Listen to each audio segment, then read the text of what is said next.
The project I'm going to start now is one that we've talked about in my family for probably 2 or 3 years. We're big Doctor Who fans, my kids especially, and my daughter wants to make a weeping angel Christmas decoration. I think she had it in mind it would be a tree topper, which I don't think my wife would like too much. But we'll figure something out. So she has contributed a Barbie doll, and I'm going to go ahead and yes, we're already got rid of all the stuff that she wants to keep. Um, the toes or feet aren't stable, so I'm going to cut off the lower half of the feet and then screw some screws through a base of wood into her heels so she stands up tall. Try with my very rudimentary sewing skills to make a dress, and top will probably with my daughter's help cut the hair and style it weeping angel like, sculpt a face to go over her face that's more like a weeping angel, and then ultimately do a paint job. And somewhere in there I'm going to figure out how to harden the fabric, maybe use wood glue or fiberglass resin to stiffen it so it holds its shape permanently. So that's the plan. The goal is to get this done well before Christmas so we can put it out and display it, and we'll see how it turns out.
I got the bottom part of the dress all sewn on. It's just basically a manufactured sleeve made of some old t-shirt material.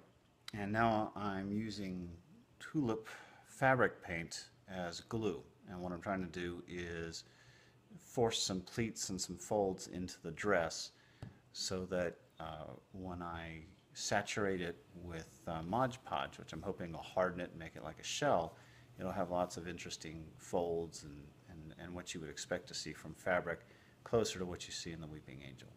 Not-numbered field this year, one shy of a full boat, as Tejo Togokan declined his automatic invitation after winning the Casa Cristo.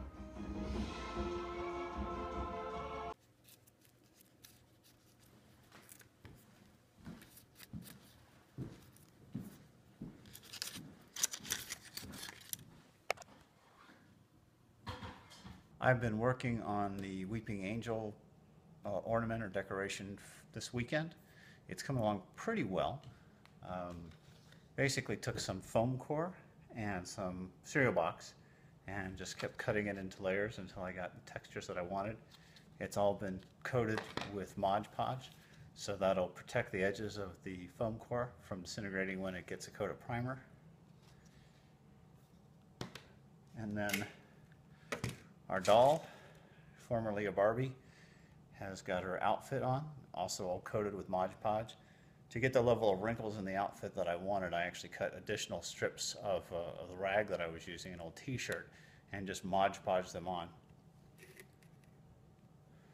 So the next step is to redo the face, and I'm going to use some Sculpey. That's the clay that you use that will dry when you bake it. I did a test on her face and it looked great, and I was hoping I could peel it off in a single piece, bake it, and then glue it back on, and it just came right apart. So what I'm going to do is create a casting of her face just using some clay and some resin, and then do the makeup piece on the resin replica of her face and bake it. I've not tried to bake a Barbie before, but I expect she would melt. And then once the Sculpey mask is baked, take it off of the dummy face, glue it on her face, and she'll be ready for a paint and the attachment of wings.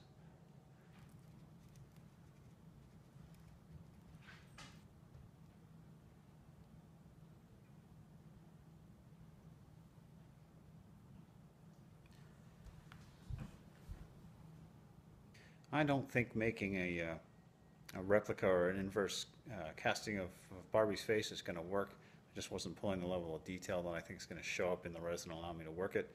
So option 2 or backup plan is I'm going to just put the Sculpey directly on her face and then coat the whole thing with Mod Podge, and that should harden enough to protect the face and keep the form that I want.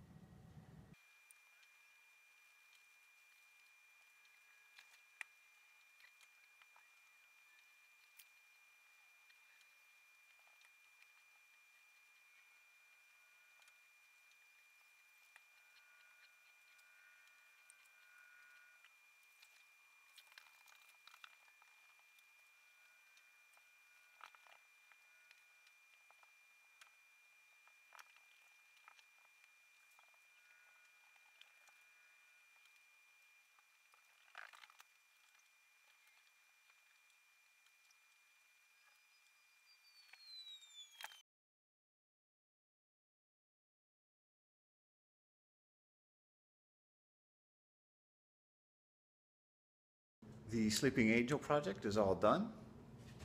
Overall, pretty happy with it. I finished by hitting it with a coat of primer, and then once that dried, some white spray paint, and then a series of black washes. It really took down the color a lot, probably more than I was intending, but the family's happy with it. Ultimately, at the end of the day, it was the kids' idea to do this project, and they're very happy with it. She has a little bit of a lean. The wings are heavier, so she wants to go backwards. So I'll probably pull the base and reattach her so she's a little more slanted forward. But overall, I'm very happy with the way this came out, and it'll take a place on the mantelpiece with all the rest of the Christmas decorations this year.